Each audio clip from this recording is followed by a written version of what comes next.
In 2002, an amazing phenomenon happened in the world of Christian publishing.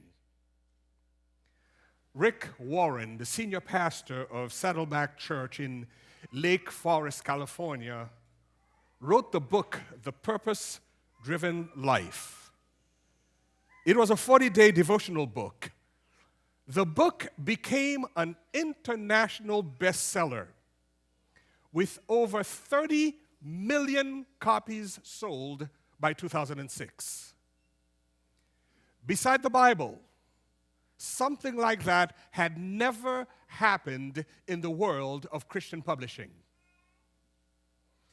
Pastor Warren represented Christianity and his book in every outlet you could think of, to the point where he had so much clout, he hosted a couple of U.S. presidents at his church.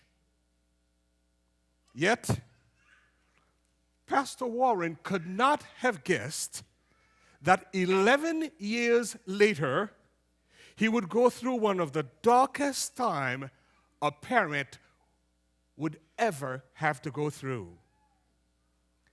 On April 5, 2013, just about a year ago, his son, Matthew Warren, 27, fatally shot himself at the home of his father, the pastor, in Orange County, California.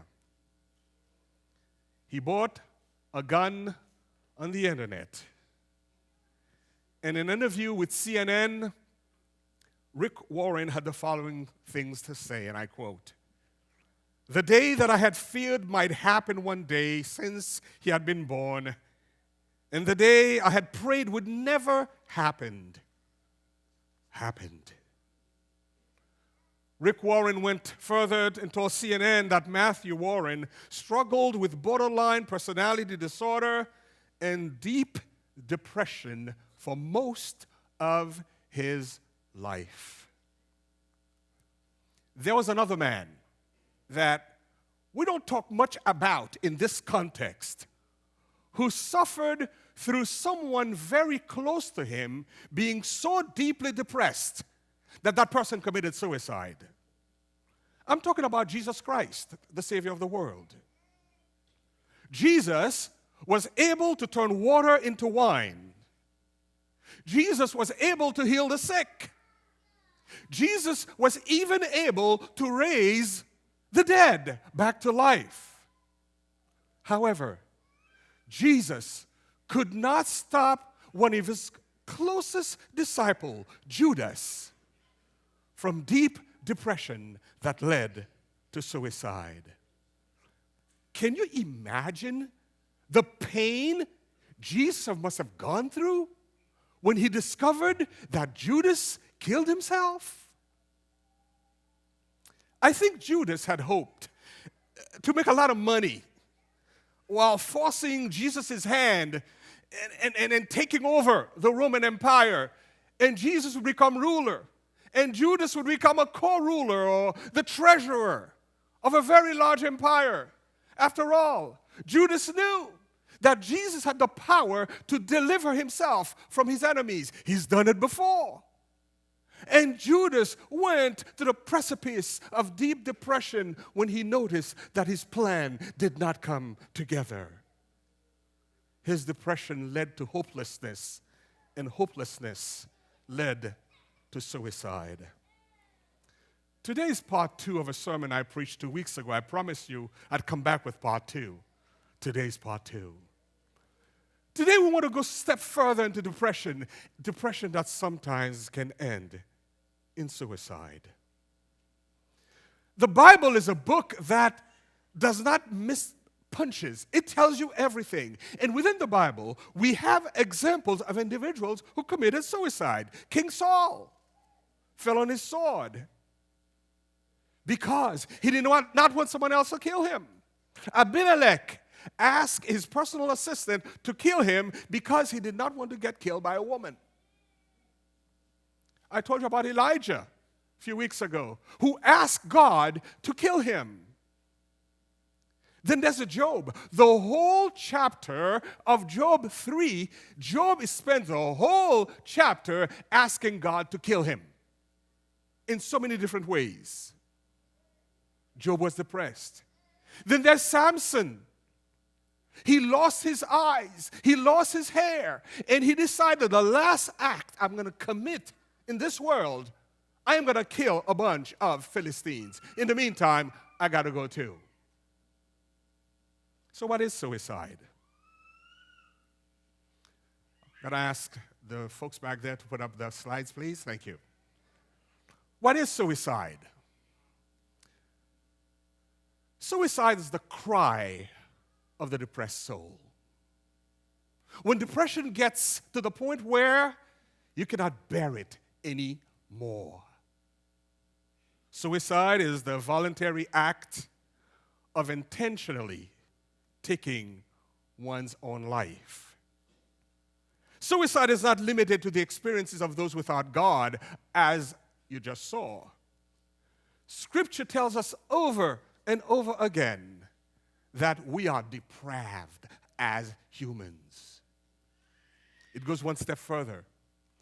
Suicide occurs when there appears to be no available path that will lead to a tolerable existence.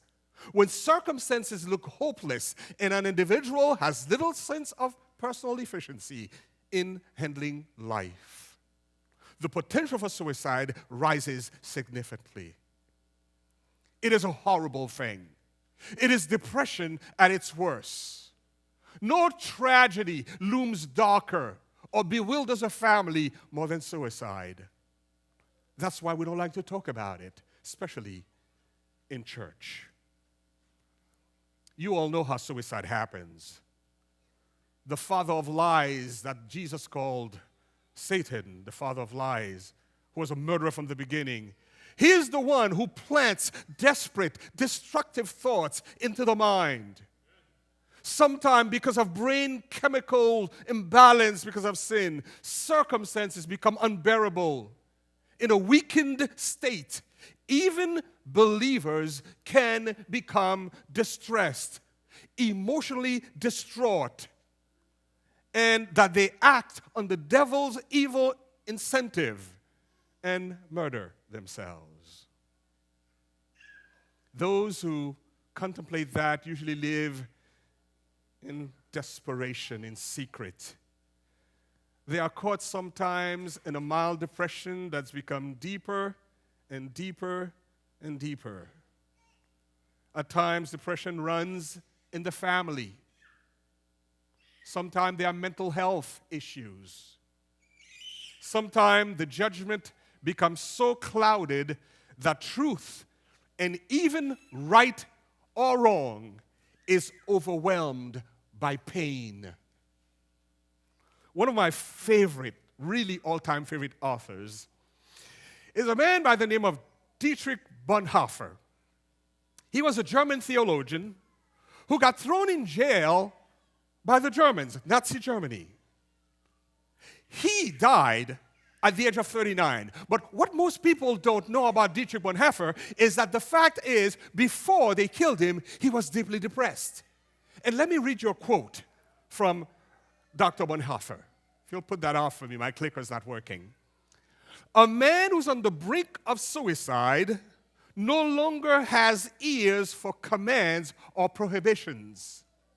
A man who's desperate cannot be saved by a law that appeals to his own strength.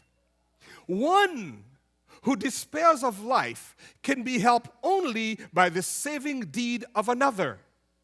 The offer of a new life, which is to be lived not by his own strength, but by the grace of God. Before I go any further, let's take a quick detour. And let's look at another deeply depressed individual who sold Jesus just like Judas did, but that person did not commit suicide. What was the difference? His name was Peter.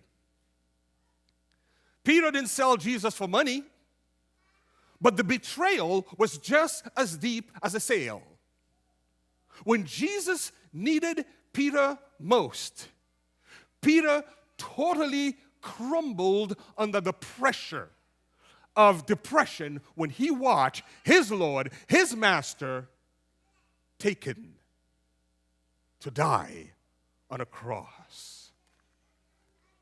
Peter's deep depression showed up in many tears laced with the chemicals of depression. So why did Judas commit suicide and Peter did not? Most of us are pretty sure that Peter will be in heaven, right? After all, he'll be at the pearly gates letting us in, right? That's a joke for you, those of you who didn't get it. Will Judas be there? We'll answer that question in a moment. We still need to talk a little bit more about Judas and why he committed suicide. I would submit that the difference between Judas and Peter is one word, and the word is engagement. Engagement. Peter's relationship with Jesus was open and outspoken. Judas's relationship with Jesus was close and nominal. Peter followed Jesus with an open mind to learn from him. Judas followed Jesus with a closed mind, open hands to get from him. Learning and getting is the difference between a shallow relationship and an engaging relationship. Learning has to do with daily prayerful connection, where prayer is no longer something you do, it becomes something you are. Because you know that your life, your breath, your existence depends on God.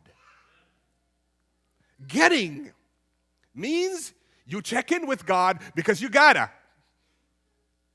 It's out of habit. Engagement has to do with learning, not getting. Things haven't changed much since Peter and Judas's day. Some of us still show up here every Sabbath because that's our gig. That's what we do. Saturday morning, church time. Put the guilt aside because if you don't show up, you'll feel guilty.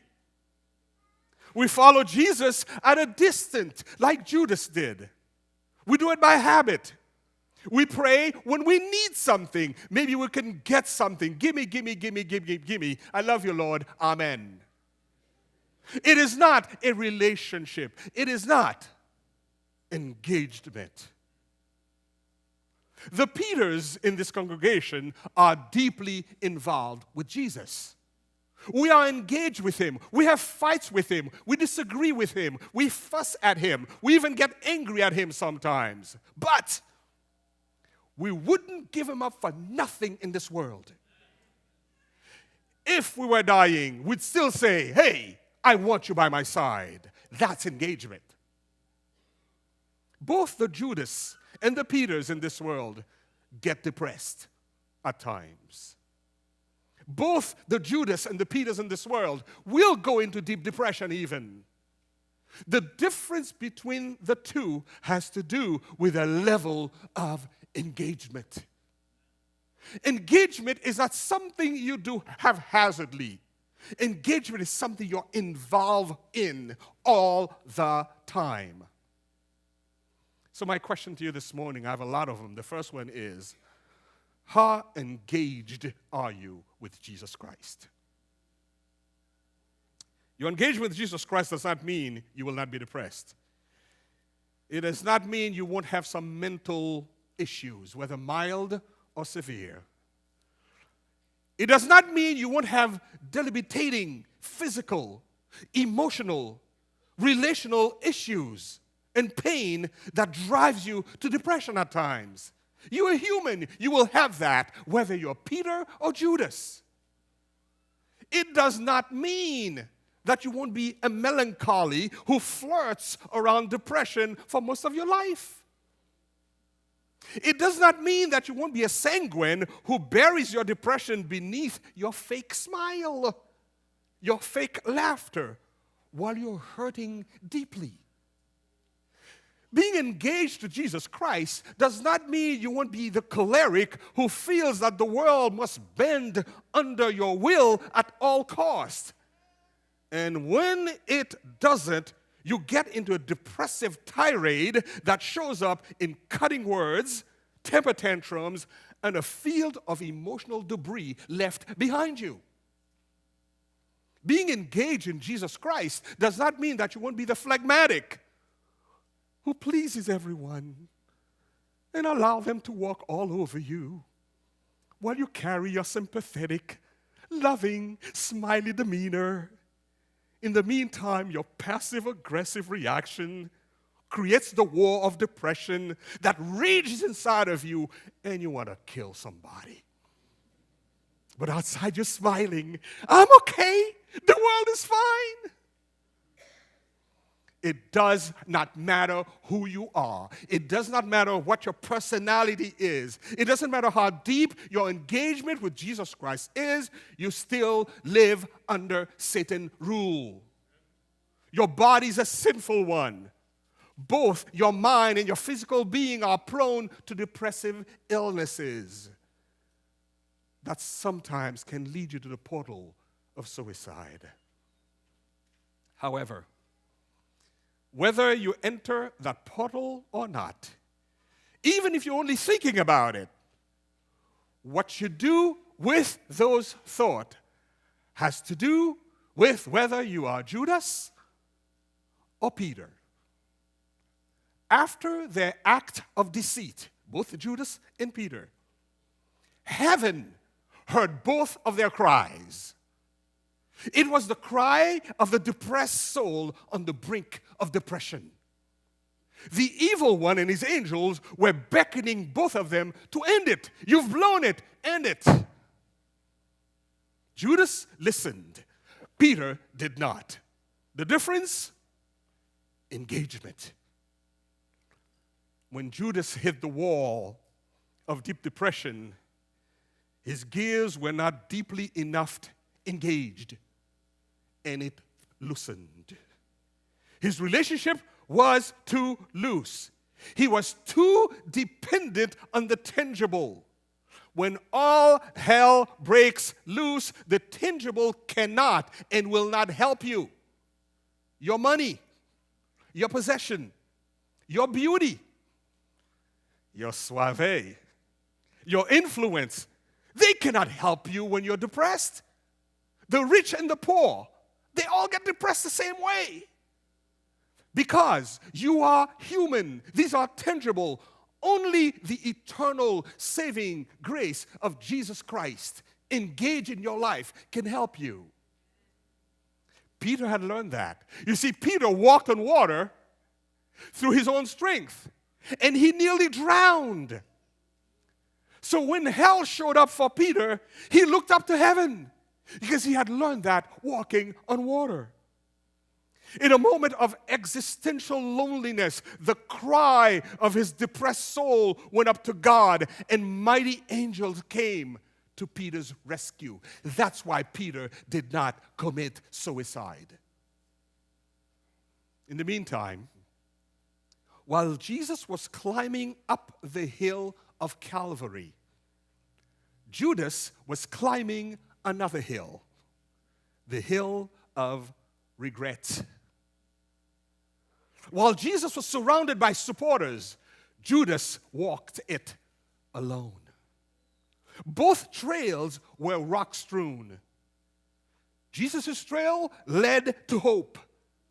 Judas' trail was filled with shame and hurt. The landscape was as barren as his soul.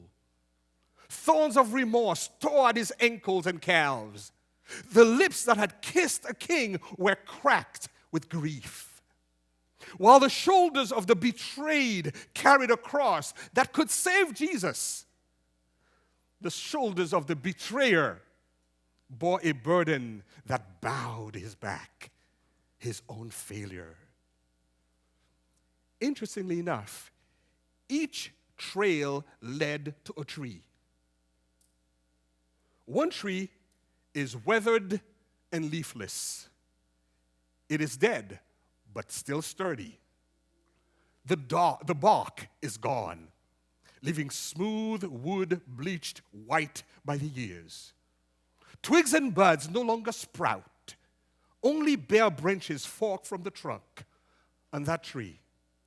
On the strongest of the branches is tied a hangman's noose. It is there that Judas dealt with his failure.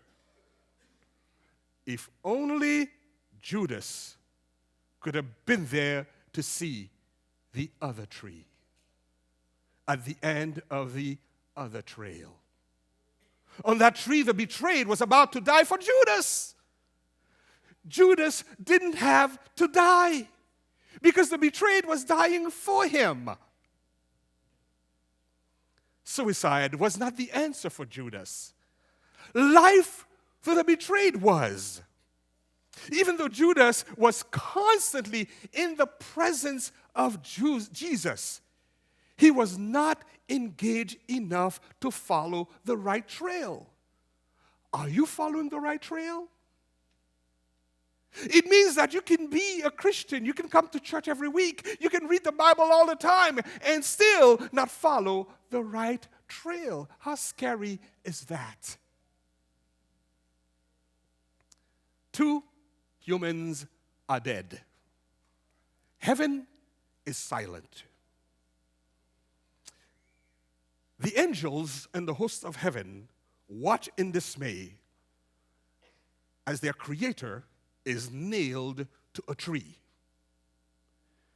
Few miles away, a disciple is also dead, hanging from a tree. If angels could cry, they are crying. They are hugging each other for comfort.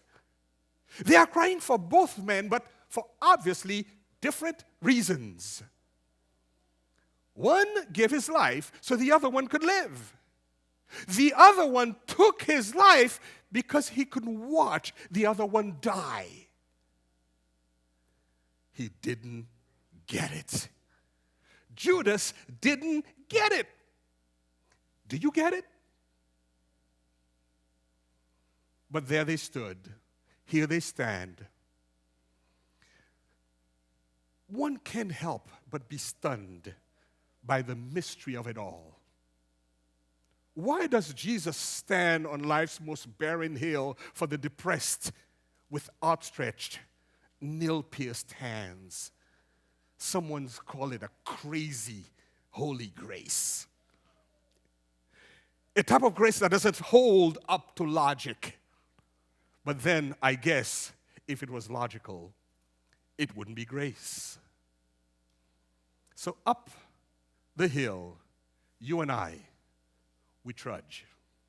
Weary, wounded, wrestling with unresolved mistakes, sighs of anxiety, tears of frustration, words of rationalization for the mistakes we've made, moans of doubt, feelings of depression, mild or severe, some close to the precipice of suicidal ideations. For some, our pain is on the surface. For some, our pain is physical. For some, our pain is emotional. For some, our pain is familial. So for some, our pain is deeply relational. For others, the hurt is submerged, buried in rarely touched substrata of bad memories. Parents, lovers, children, missed opportunities that we live to regret, damaged relationship. Up the hill we trudge. Up the hill, here we are. Some of us are trying to forget. Some of us are trying to remember. All trying to cope. That's what we are as humans. We are trying to cope. Up the hill we trudge. In the annals of our mind, we hear the echo of the Apostle Paul. Who will rescue me from this body of death? Being human is hard. Being human can be depressive. What trail are you on? Trail of depression or the trail of hope? How engaged are you really? Who are you following, Judas or Peter? Suicide is a sin, one that causes unspeakable grief to loved ones left behind. But we must also be honest about what suicide is not. Suicide is not more powerful than the saving grace of Jesus Christ. That's according to John 10, verse 27 through 30. Suicide cannot snatch anyone from the Father's hand. Salvation has nothing to do with what we do. We cannot earn it through righteous acts, and we cannot lose it through sinful acts. It comes through faith. Check Ephesians 2, verse 8 and 9. Therefore, even if the final act of a believer is the sin of suicide, the redeeming, regenerating work of God in that person's life cannot be undone. God will not reject anyone who has placed his or her faith in Jesus Christ. That would be completely inconsistent with the nature of salvation. If grace was logical, it wouldn't be grace. One of the most powerful texts in the Bible that you need to read sometime is Romans 8, verse 38 and 39, where the Bible says, nothing, did you hear me? Nothing can separate the true Christian from the love of Christ. Nothing. I'll read it for you. And I'm convinced that nothing can ever separate us from the God's love. Neither death, did you hear that? Nor life. Neither angels nor demons. Neither our fears for today or our worries about tomorrow. I've underlined this. Not even the powers of hell can separate us from God's love. Next slide, please. No power in the sky above or in the earth below. Indeed, nothing in all creation will ever be able to separate us from the love of God that is revealed in Christ Jesus our Lord. I want to conclude real quickly with giving you some big tips to watch for. As Christians, suicide can occur in our families. Quick tips to watch for. Number one, if someone has had a past attempt, please watch them. A suicide threat, the more recent, the more significant. Watch for that. If the person has a method planned or attempted it, watch them. If they change in behavior, they are giving away their stuff, stuff they really like and enjoy, watch them. There's something we call situational stressors: poor health, financial distress, death of a loved one, loneliness, divorce, marital stress, especially with someone with a mental health issue. Watch them. Family indicators, that is, the presence of a depressive or dysfunctional family, or a family wherein the suicidal member has been targeted for anger or aggression in the past. Another indicator are emotional indicators: depression, chronic fatigue, lassitude, extensive chronic pain, futility. A history of mental illness. A majority of the suicide that occur among us Christians, a lot of the time there's a history of mental illness that was not checked. And also the big one, a family history that includes one or more suicide. When someone meets the indicators, dial 911 or get them some professional help.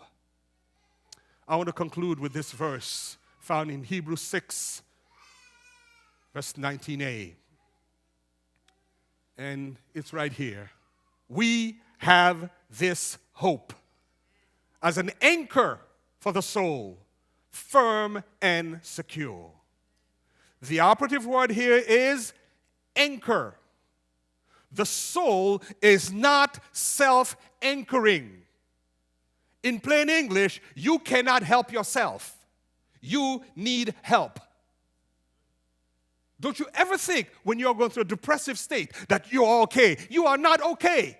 Get help. Get an anchor. Maybe that anchor is someone close, someone you know, a professional. The depressed or suicidal individual must have an anchor.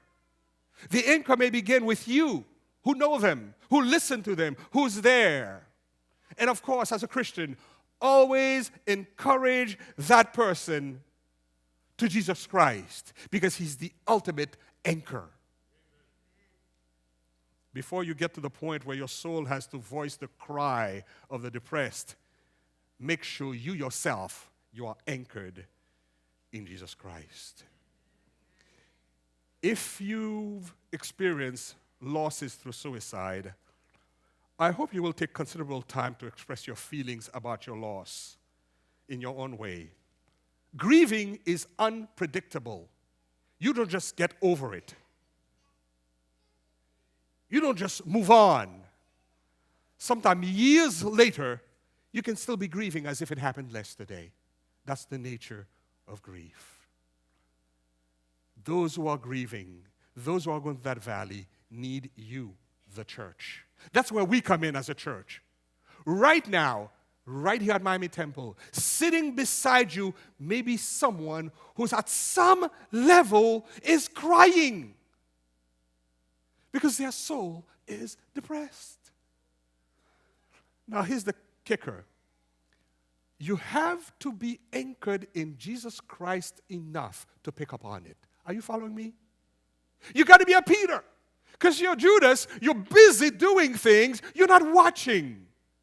But when you engage in Jesus Christ, the person sitting beside you who is crying, they'll see something in you and they'll talk to you. Are you a Judas or Peter? If the cry of the depressed soul came your way, where would you lead them? Which trail, which tree would you take them to? I don't usually do this, but I'm going to make an appeal this morning, and I'm going to ask the praise team to get ready to sing that song, I Need You Again. I'm going to ask Pastor Monsalve and Pastor Lou to join me up here, because we're going to have some special prayers right now. Anyone in this congregation, if you feel like you're Peter, you're walking with God, but you just need to anchor yourself, engage yourself a little deeper, I want you to come up. We're going to have a special prayer for you. And those of you who are Judas, you know, you're doing this because that's your gig, that's your habit, that's what you do every week. And your heart, you know you're not anchored. You need to be anchored. Come on up. Pastor Monsalve, I'm going to have you pray for the Peters of our church. Those who are anchored, who need to remain there. And Pastor Lou, I'm going to have you pray for the Judas of our church. Those who are doing it by habit, but you need your anchoring done. Praise team, come on up and sing for us as you come up, Peters and Judases. Let's pray together for our anchoring. You need me. We're all a part of God's body. Stand with me. Agree with me. We're all a part of God's body. It is His will that every need be supplied. You are important to me. I need you to survive. You are important to me. I need you to survive.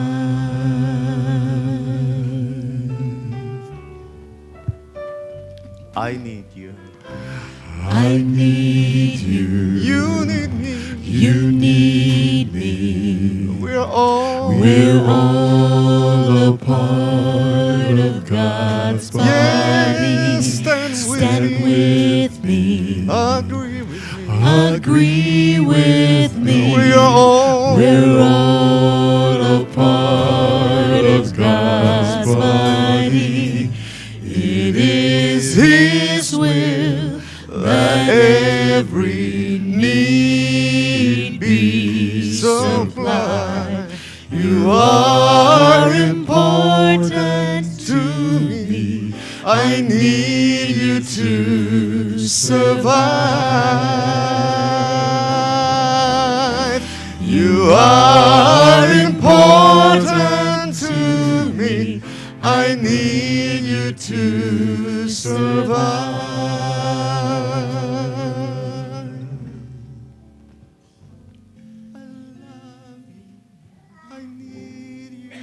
We're so thankful this survive. I won't harm with words from my mouth. Father, we're so grateful this morning that even though no one else around us is able to read our thoughts, our intentions, perhaps those moments of depression, those moments when we feel that we're all alone. And we have come to church this morning. We have sat and we have listened to the message. And only you know, Lord, where those intentions and where those feelings of depression can lead some people. And so this morning we're asking you to listen to the silent cries. Those who are crying out to you, those who are reaching out to you in whatever way. We are so thankful for the spirit of your spirit that is present here this morning. Come near, speak to us. Judas knew that he was depressed. He knew that he was doing something that wasn't right. And yet he did not allow you to come into his heart completely. He somehow shut you out. Do not allow that to happen here today, is my prayer. Amen. And so, Lord, listen to the cries of those who are crying out to you this morning and draw near. We're so grateful once again for that amazing grace that can change a heart.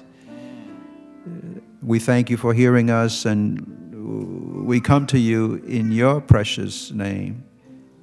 Amen.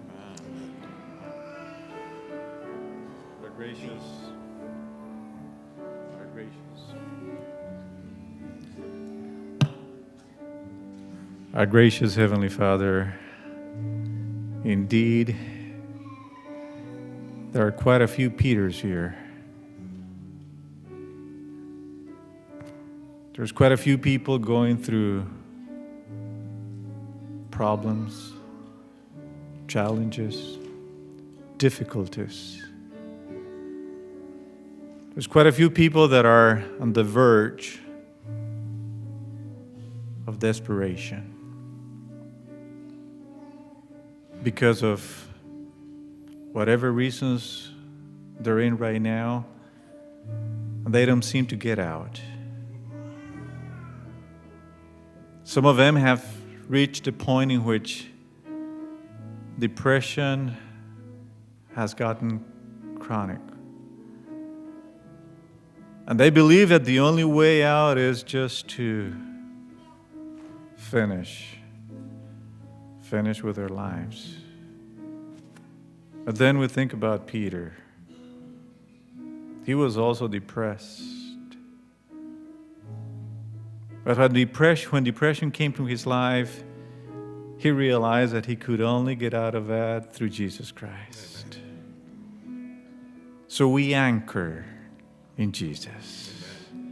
So I pray for all the Peters that are present here today that you will strengthen them, that you will remind them that with you all things are possible. Amen. That you will give us the hope that we need, so that even in challenging moments, in difficult times, we can always rely that God is on our side. In His name we pray. Amen. Let's change the closing hymn. Let's sing that one again, please. I pray for you. I pray for you. You pray for me. I love you. I need you to survive. I won't harm you with words from my mouth. I love you. I need you to survive. I pray for you.